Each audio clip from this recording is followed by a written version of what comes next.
Kokie yra 3 pagrindiniai psichologinio brendimo principai?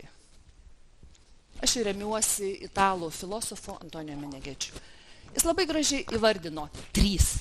Egzistencinis savarankiškumas, kai aš žinau, ko noriu, kai aš žinau, ką galiu padaryti, kai aš galiu atvirai pasakyti ir man nereikia slėptis už pinigų, už pripažinimą, už teisybės, už kitų dalykų.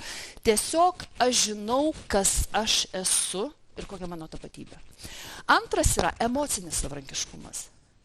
Įdomu yra tai, kad mes jau dabar nekalbam apie emocinį intelektą, pažinti save, kitus, apie ką kalbėjom paskutinius 20 metų.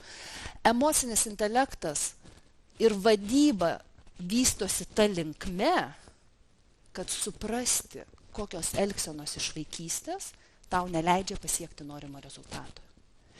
Ir sekanti vadybos vystymosi kryptis arba laiptelis, tai yra psichoanalizė, labai ateina į aukščiausio lygio vadovų tarpą. Ta vistokas, kur nagrinėja, kas vykstasi čia ir dabar ryšiuose tarp žmonių. Visa tai ateitis. Ir tai yra aukštesnio lygio emocinis intelektas. Ir 4. ekonominis savarankiškumas. Ir čia irgi atsiranda nauja sąvoka, ko niekada nebuvo. Savisabotažas.